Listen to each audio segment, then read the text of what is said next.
Hello everyone and welcome back to Pop Culture Pedestal. On today's episode we're going to be delving right back into the Teenage Mutant Ninja Turtle Deep Dive Part 4. If you haven't listened to Part 1, 2 and 3, I recommend you go back now and download those and give them a listen to, just so you don't feel like you've missed anything. To start us off on this episode, we're going to be talking about the Michael Bay movies.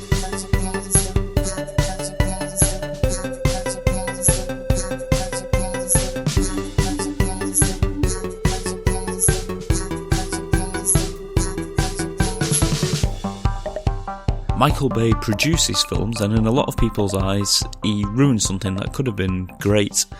In this version of the Teenage Mutant Ninja Turtles, they are all science experiments. They're all born in a lab, including Splinter, who is also a lab rat. Now, in this version, April's father works in the lab also. He's one of the scientists, and April is responsible for naming the turtles in this movie. Splinter and the turtles are also mutated in the lab. A fire breaks loose in the lab, but luckily April saves Splinter and the turtles, and they find their way outside into the street, where April lets them go, and they find their way into the sewers, where they mutate further and grow into the Ninja Turtles that we know. Well, I say that, they're not exactly like we know. This version is a little bit different. Years later, the Foot Clan and the Shredder start terrorizing New York City, and the Turtles decide to rise to street level to fight the crime, and then they once again meet the girl who named them all, April. Now, if you've been listening to the previous episodes, you'll know that even some of the worst Ninja Turtle films that we've had, I've tried to show a bit of positivity in it as well, and try and talk about some of the good things that I enjoyed about it. But this film was a little bit more trickier for me. It just had too many elements that I weren't really happy with.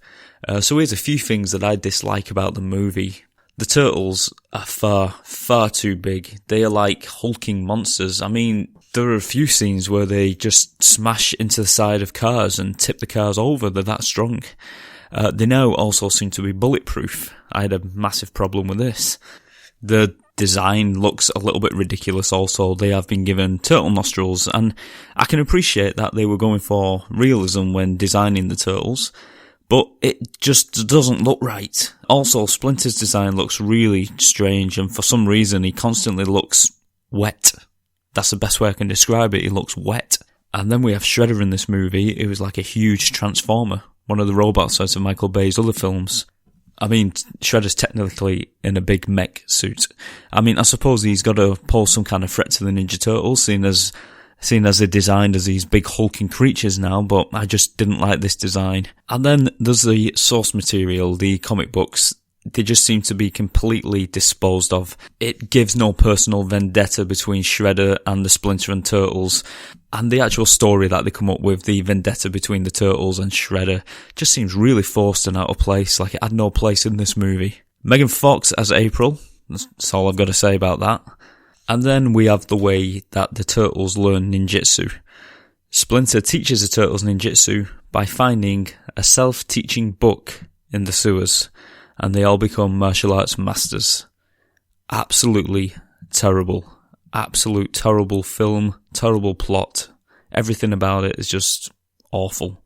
Now, as I said in the movie, the turtles are just ridiculously oversized, like massive, hulking, bulletproof monsters that pose no threat whatsoever to the Foot Clan. I mean, when you get up to the part in the movie where they actually go up against the Foot Clan, and can I just say that the Foot Clan in this movie show no martial arts training whatsoever. They actually just use machine guns. They're more like soldiers.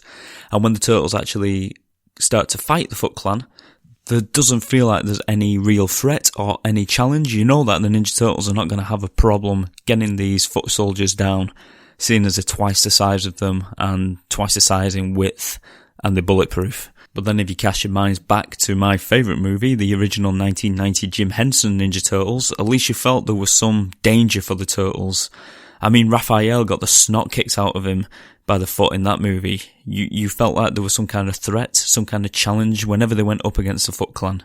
And I've got to say, as bad as the Michael Bay movies were, I must be grateful that we didn't get the initial script for this, an early draft. And in this script, the Turtles were meant to be aliens from Dimension X. So I'm just so glad they didn't go with that, because it would have made this film, which is already awful, 10 times worse. Karai also appears in this movie, but poses no threat whatsoever. And she's also given absolutely no backstory. She's got no character whatsoever. She's just there. And like I said, I've got nothing nice to say about this film. I'm sorry, I just haven't. I mean, after waiting so long to get a live action version of the Ninja Turtles, I mean, we've been waiting since the 1990s, and then we get this trash, in my opinion. However, I did go to the cinema to watch this like many other people, and it made a lot of money. So within the 2 weeks of its initial release, a sequel was actually greenlighted. So, a few years later, we got the Teenage Mutant Ninja Turtles Out of the Shadows movie. And also this movie was a continuation of the last one, and also it did have the same designs, the same actors, the same feel to it. I must admit, I did enjoy this one slightly more than the first one, and here's the reasons why. Now, before I go on, I'm not saying that this movie was a good movie. It wasn't, but I can appreciate what they were trying to do with this one. In this movie, they tried something they hadn't done before, and that was to blend in the 87 cartoon with this live action movie, giving us at long last a live action CGI version of Bebop and Rocksteady. And they actually look pretty good. They don't look great, but they look pretty good, you know, and it was nice to actually see Bebop and Rocksteady on the big screen at last. And even though I hated the first one, this was enough to draw me in to go and watch the second one at the cinema. We also got Krang and the Technodrome. And Baxter Stockman was also introduced Space More in his original comic book design. And I've got to say, he reminded me a lot of Neil deGrasse Tyson for some reason. I'm not sure if anyone else thought that, but I always think that when I see this movie, I always think it just reminds me of Neil deGrasse Tyson, and I wonder whether that was intentional. Now, here's the bad points I have to mention about this film. We did get the great fan service of the 1987 cartoon mixed in with it, but it wasn't enough for me to stop this movie being bad. Instead of attempting to make Shredder a more interesting character than we got in the last movie, he is now simply reduced to a side character who works for Krang, and even at one point in the movie, Krang freezes him and imprisons him, and that's it. We don't see him again. He isn't in the end of the movie. There's no big fight with Shredder. When we do see him, he's merely a character shouting orders to his henchmen, and not at one point during the movie does he wear any costume that resembles his classic costumes that you would see in the cartoons and the comics.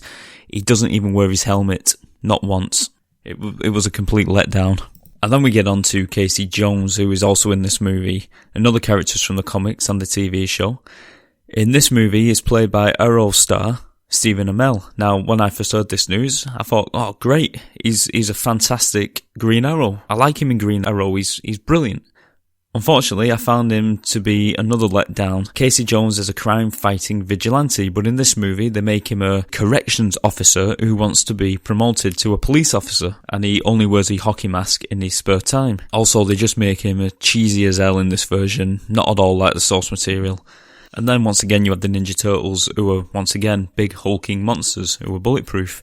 All that being said, there were some quite enjoyable scenes, especially the ones with the 87 classic characters like Bebop and Rocksteady and Krang, who was very grotesque in this. He had his big mech suit like he did in the cartoon. It looked very different in this, which was probably a good thing, to be honest, compared to the 87 cartoon. And Krang, he did look quite good actually. He looked disgusting and he looked gooey and slimy, but that's how I imagine a alien brain would look. But I did actually enjoy the 1987 elements of this film where they introduced those characters. It's just everything else that went with it just made this film bad.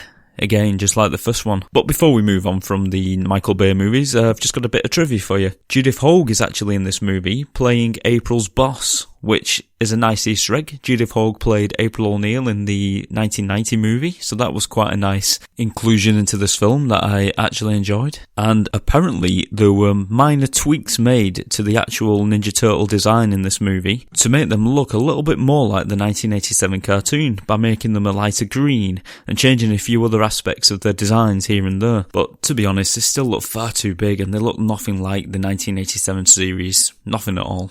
Apparently, in the scene where Krang freezes Shredder and imprisons him, as Shredder is being put into storage on the Technodrome, you can actually see a frozen Triceraton and a Neutrino, both of these characters out of the comic books and the cartoon, so that was another bit of great fan service that they gave us. There's also a moment in the film where you hear the 1987 theme tune as the Ninja Turtles sound the horn on the Turtle Wagon. So, like I said, with the inclusion of Bebop and Rocksteady, with the inclusion of Krang, Technodrome, Dimension X, and with these little Easter eggs here and there, with Judith Hoag being introduced, with the Ninja Turtles theme tune from the 1987 cartoon, it would seem that this time round they were trying to please the fans. And, I have said a few negative things about this movie, but truth be told, I did enjoy this one for pure nostalgic reasons. It's nice to eventually see the appearance of some of the 1970 cartoon characters, which made this one of my guilty pleasures. It's not a great film, but I did enjoy it in a weird way, if that makes sense. So now, after the 2 Michael Bay movies, and the end of the 2012 animated TV show, we're almost up to date, but I feel I must include the brand new animated TV series that was released in 2018, and this saw the Turtles return to the TV screens, but this time not in 3D CGI, no, this time it would be a 2D animated TV series, and this animated TV series was named Rise of the TMNT. Now, in this, the latest TV incarnation, the show has more design changes, which I didn't particularly like when I first saw the trailer, but the show has got its own charm, I must admit, and unique humour. Now, in this version, we go down a mystical path. Magic plays a big part in this series. Now, myself and my little girl, as I said in the previous episode, we're massive fans of the 2014 series. And we've seen all of them over and over again. We own the DVDs, we watch them on a regular basis. And we were sad to see the series finish. We loved it, we absolutely loved it. And then when the Rise of the TMNT came on our TV screens, we watched 2 episodes, and we never watched any more again. We didn't like it as much as the other ones. I suppose the other cartoon was just too fresh in our minds. And this new animated TV show just didn't seem like our cup of tea. Then, in the present day now, when I find myself doing a deep dive into the Ninja Turtles, I thought it's my obligation to go back and give it another try and watch it, and that's just what I did. I bought one of the DVDs and I give it a go, and I've got to say, I'll probably be buying the rest of them. You see, what we need to remember, and what I needed to remember, is that in the past, the Turtle animated TV series has been just for kids, but it's also been relevant and enjoyable for those of us who grew up watching the 1987 series that had a lot of fanfare in it, things that I could laugh at, things that I got that my daughter didn't get, and I could tell her about. I could say, oh, they're referring to a film, or they're referring to the animated TV series that I used to watch. However, when this TV show came out, it was clear that this show was purely made for kids by Nickelodeon. I know that sounds ridiculous. I know the other Ninja Turtle cartoons were made for kids, but as I said, the other cartoons were kind of there for the older fans as well. And to me, this one just wanted to catch the eye of a brand new, younger audience. And so, all that being said and taken into mind, when I bought the new DVD, I wanted to make sure that I was watching it knowing that this cartoon was not made for me. It was made for a new generation of kids. And I wanted to watch it with that in mind, and I didn't want to be too hard on it when I reviewed it. And because of that, I actually ended up enjoying it. First of all the animation is now a 2D cartoon, and it's very bright and very, very hectic. And I kinda like it. Do I think it's the best we have ever had? Absolutely not. But it has got its own charm. They changed a few things up. Leonardo is no longer the leader. The leader of the group is now Raphael. So finally, the Partners in Crime song, Turtle Power, from the 90s, is now correct, saying that Raphael is the leader of the group. And another big change in this animated TV series is Splinter. He has been changed considerably. In this version, he was a man before he was mutated. He was a Masayoshi, but he also went by another name, Lujitsu. Now, Lujitsu was his screen name because in this version, Master Splinter was a famous movie star doing martial arts movies, and he is also a descendant of the Hamato clan. When Splinter is eventually mutated into a rat, he is a short, fat, plump, lazy couch potato, very laid back. He is very different to the Master Splinter we have had in the past. He is very absent-minded. He often forgets the Ninja Turtles' names, and he simply calls them by the colour of the bandana. But despite all this, his love and affection for the Turtles does still shine through. You can still tell that he does care about them, even though his character has been changed considerably. Also, in this cartoon, Splinter's DNA was actually used to mutate the Turtles in this version, making him, in a way, their biological father. April is also different in this version. She's more of a firecracker and loves to get into the action and is very, very outspoken.